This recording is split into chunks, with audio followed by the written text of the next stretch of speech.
Alrighty, there's the music, and so that is the signal to start the Footlight broadcast. My name is Brian O'Kelly. I will be your host for today's adventure, today's broadcast, today's class in the Bible. Thank you for your time and attention and for joining. Today's topic will be justice. We've been studying through Matthew chapter 5 for those of you who've been hanging out with us, and we are now to verse 21. We'll go from 21 to 32 today. Amazing how long it's taking just to get through this chapter, but there is a lot in this, what has been called the Sermon on the Mount. So again, welcome. My name is Brian O'Kelly. I'm a Bible teacher. If you're unfamiliar with the Footlight broadcast, it is a Bible teaching broadcast, not so much intended to be a sermon or a church service kind of thing, as much as kind of like a class you might attend somewhere, learning about this sort of stuff. If you think there's value to this, you want to support it, please hit the like, share, subscribe buttons on whatever platform you're on. We do stream live on Getter, Rumble, Twitter. I guess that's now X, Facebook, and YouTube. And so thanks again for your time and attention. Of course, most of you I know are on the audio podcast at another time. So in our last study, we began to visit we've been through the Beatitudes. We visited the parts immediately after the Beatitudes, exploring what Jesus had to say about being salt and light in the world, as well as an explanation that he was the fulfillment of the law. So today we're going to jump into the teaching about murder and adultery and how they relate to justice. And so the other thing we learned, of course, in the last episode was about Jesus being the fulfillment of the law, and we saw that Paul, James, the writer of Hebrews, and the Jerusalem Council were all in agreement that love for one another represented the whole keeping of the law. And so this loving of one another is part of what Jesus is going to teach us on in these next few verses. So here we go. Later on in the book here, in Matthew chapter 23, verse 23, Jesus says this: "Woe to you, scribes and Pharisees, hypocrites, for you pay the tithe of mint and anise and cumin, and have neglected the weightier matters of the law, justice and mercy and faith." And what we find coming next here in chapter 5 is Jesus expanding on these concepts of justice and of mercy and of faith. And so murder is the ultimate injustice. Verse 21, Jesus says this: "You have heard that it was said to those of old, you shall not murder, and whoever murders will be in danger of the judgment. But I say to you that whoever is angry with his brother without cause shall be in danger of the judgment. And whoever says to his brother, Raca, shall be in danger of the council. But whoever says, you fool, shall be in danger of hellfire. Therefore, if you bring your gift to the altar, and there remember that your brother has something against you, leave your gift there before the altar and go your way. First be reconciled to your brother, and then come and offer your gift. Agree with your adversary quickly while you are on the way with him, lest your adversary deliver you to the judge, and the judge hand you over to the officer, and you be thrown into prison. Assuredly, I say to you, by no means get out of there until you've paid the last penny." Now, Jesus uses a device here called a limited negative. He says, you've heard it said, but I say. And what he's saying is, yeah, this thing you've heard said is true, but let me expand on it. It's not limited to that only. And he uses this literary device here 6 times in this chapter. One of the most often mistaken of the 10 commandments is the commandment not to murder. There's a lot of disservice been done translating this, thou shalt not murder, as thou shalt not kill. And the important distinction between killing someone and murdering them is a matter of justice. It's not true that God's against all killing. After all, there were several crimes in the law for which the penalty was death. Practicing the occult, blaspheming the name of the Lord, adultery. A total of 16 different crimes were capital crimes, including murder, of course, which punishable by death. Now, if killing alone was punishable by death, was a capital crime, then those who carried out the punishment would also have been guilty of the crime, right? So God is in favor of capital punishment when it's the result of a judicial process. What he's against is the unjust taking of a life. That's the thing that is objectionable. Now, Paul tells us in Romans 13, 3 and 4, he says this: "For rulers are not a terror to good works, but to evil. Do you want to be unafraid of the authority? Do what is good, and you will have praise from the same. For he is God's minister to you for good. But if you do evil, be afraid, for he does not bear the sword in vain. For he is God's minister and avenger to execute wrath on him who practices evil. So Paul says that it's God's minister who's bearing the sword. The sword is obviously something that can be used to kill, right? But who? Those who are evil. God clearly tells us in multiple places that the ultimate penalty and product of justice can be death. Justice can be the thing that brings death to someone, and that's so important that it's different from murder. Murder is the unjust taking of a life, right? Now, those of us who are against abortion are often called, or we use the moniker pro-life to describe our position, right? At some level, this has created some confusion on the part of those who are on the other side of the issue. Often those who advocate for abortion will criticize the pro-life movement because many in the pro-life movement are also in favor of capital punishment, right? They say, look, you guys are hypocrites. If you're really pro-life, then how can you be in favor of capital punishment? Well, this would be correct if it was pro-life under any circumstances. But this is not a pro-life position in toto, in absolutist terms. It is a pro-justice position. The problem with taking the life of an unborn baby isn't simply because it's the taking of life. It's the taking of an innocent life that's done nothing to deserve condemnation.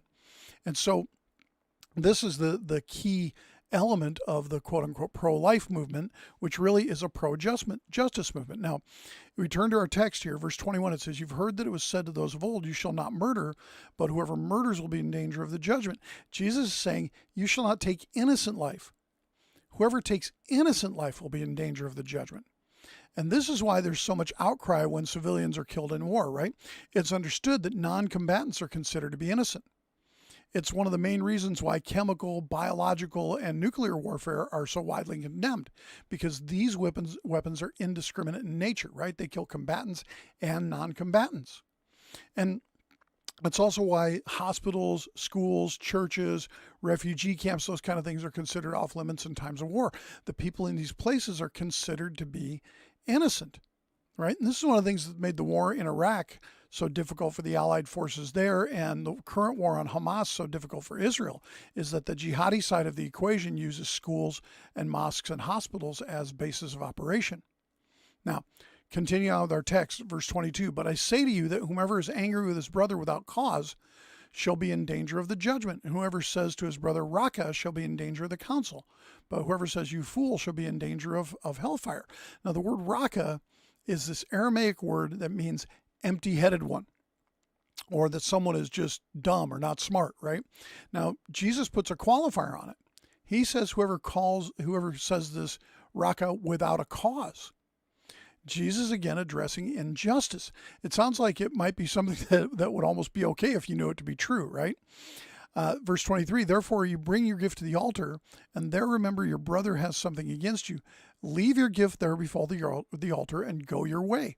First be reconciled to your brother, and then come and offer your gift. Now, the longer I go on in my Christian career, the more I understand that God's main concern is relationships. First, our relationship with him, and second, our relationship with each other. Down in Matthew 22, chapter 22, verses 34 to 40, it says this, when the Pharisees heard that he had silenced the Sadducees, they gathered together. Then one of them, a lawyer, asked him a question, testing him, saying, Teacher, which is the great commandment in the law? Jesus said to him, you shall love the Lord your God with all your heart, all your soul, and all your mind. This is the first and greatest commandment, and the second is like it. You shall love your neighbor as yourself. On these two commandments hang all the law and the prophets. So God is so much concerned about relationship that he says, look, leave your gift behind at the altar. Go fix it with your brother. I don't need your gift and your worship while you have something broken with your brother, right? And whenever there's a broken relationship, it's the result of an injustice. Sometimes it's the commitment of a truly unjust act, one person against the other. Sometimes there's been no unjust act, but instead an unjust understanding of an act, right? But either way, injustice is the thing that breaks relationships. It's the taking of offense, the giving of offense, and the taking of offense. This is why when we look at the idea of being a peacemaker and being meek, the ability to absorb an insult, if we're insulted and we don't take offense, we won't be the ones that are breaking the relationship. But if we take offense, if we are easily wounded, if we're thin-skinned, then we'll be the ones who back out of the relationship. And again, I'm convinced the more I walk with Jesus, that the more he's concerned, the thing God is concerned about is relationships. Verse 25, agree with your adversary quickly while you are on the way with him, lest your adversary deliver you to the judge hand you over to the officer, and be thrown into prison. Surely I say to you, you by no means get out of there till you've paid the last penny. Now, Jesus is clearly talking here about a time when you've done something wrong. Your guilt is assumed in the context. It's only when you're guilty that your adversary handing you over to the judge would be dangerous to you, right? Jesus is saying, look, when you've done something wrong, the obligation is on you to make it right before it gets to court, before it gets to the judge, before it gets to a third party who's got to arbitrate it, who's going to decide that you've done the wrong thing because you know you've done the wrong thing, and the evidence indicates that. Your job is when you've offended somebody, when you've acted unjustly, when you've behaved in a way that breaks a relationship, is to correct it. And so if you take the whole conversation in context here about Jesus saying you've committed murder by looking at someone wrong, by saying raka, by doing these wrong things, what he's talking about here is the requirement for those of us who are Christians to act justly. Murder is the ultimate expression of injustice, but injustice is manifested in many other ways, and Jesus is here rebuking all of them. Now, he goes on in this chapter, verse 27, talking about adultery in the heart. He says, you've heard it was said of those of old, you shall not commit adultery. But I say to you that whoever looks at a woman to lust for her has already committed adultery with her in his heart. If your right eye causes you to sin, pluck it out and cast it from you. For it's more profitable for you that one of your members perish than for your whole body to be cast into hell. And if your right hand causes you to sin, cut it off and cast it from you. For it's more profitable for you that one of your members perish than for your whole body to be cast into hell. Now, there's a fair amount of confusion about this, so let me do what I can to clarify. Jesus isn't saying that if you see someone attractive and are tempted that you've committed adultery. It's not what he's saying. It says in Hebrews that Jesus was tempted at all points as we are and was yet without sin. So temptation is not sin.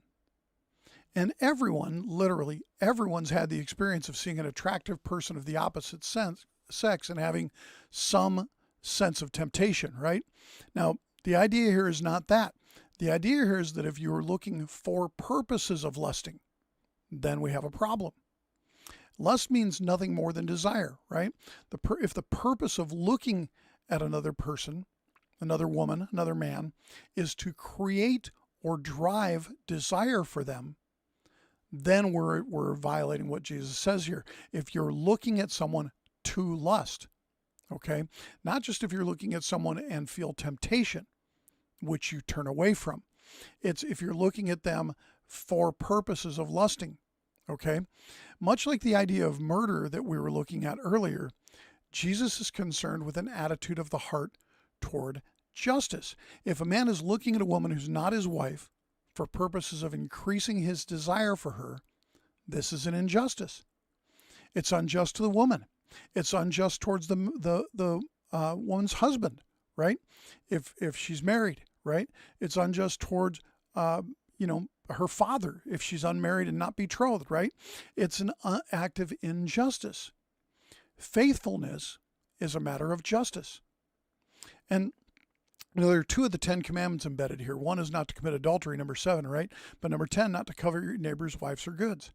Adultery literally violates the marriage contract of another person, and looking for purposes of lusting is planning to violate that, right? Now, about this matter of plucking out your eyes or cutting off your hand. There are people who've done this out of misunderstanding and thinking that Jesus was to be taken literally here. But obviously Jesus is using hyperbole to illustrate the seriousness of the crime. And the crime is what? Unjustly desiring what is not yours and planning to have it.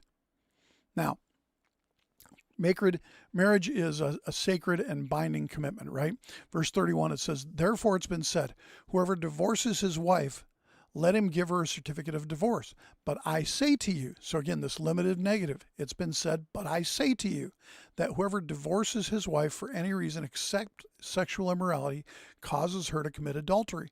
And whoever marries a woman who is divorced commits adultery. Now, what does this mean? This limited negative here. Marriage was intended by God to be a lifelong binding of two people into one flesh, right? This is the idea. It's a one flesh relationship. This is a covenant that is never to be broken. The idea here is that you would be married, you would stay married, and that marriage would never end. Now, Jesus offers here the exception of sexual immorality. And what he's indicating is that when there's been sexual immorality on the part of the wife in this case, or on the part of the husband, that covenant has already been broken. In other words, if a man divorces his wife and she hasn't committed adultery, she's not yet an adulteress, right? But he says here that if you divorce her except for that reason, you cause her to commit adultery. What does that mean? Well, in Israel at the time, a woman's prospects without a husband were pretty bleak. A woman pretty much had to be married, or she had to remain under her father's roof, or she had to be a prostitute because there were no legitimate businesses that women could engage in. They basically, if a man divorced his wife, when the covenant of marriage hadn't been violated, he was basically forcing her to get married to someone else so that she would be cared for. And this is what it means when it says it causes her to commit adultery. Now, the same is true in reverse. When a man marries a woman who's divorced, he's marrying someone who should still legally be the wife of another. He's violating the marriage covenant between her and her prior husband. Remember that a woman who was caught in adultery was stoned. So if a woman was divorced because of this, they were stoned. They weren't around to be a marriageable prospect for the next guy, right? Her availability for potential marriage would be an indicator that she hadn't been caught in adultery. And therefore, by marrying a woman who had been divorced, they were causing that woman to commit adultery with the new husband, right? And the husband's committing adultery with her. Now, this is another extension of the concept of justice. Jesus said that the Pharisees ignored the weightier matters, right? Justice, faith, and mercy.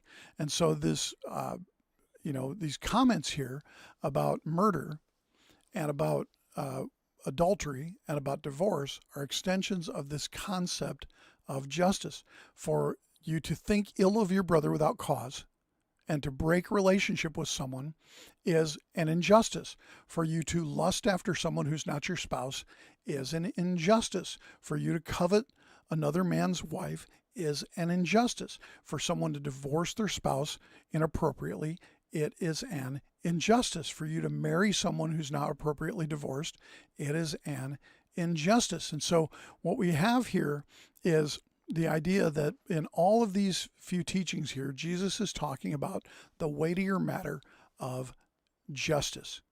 So next week, next episode, we will get into the next part of this, which is the faith and mercy part, which will get into oaths and the concept of going the second mile and loving your enemies. So with that, that is the Footlight Broadcast for today. Thank you so much for your time and attention.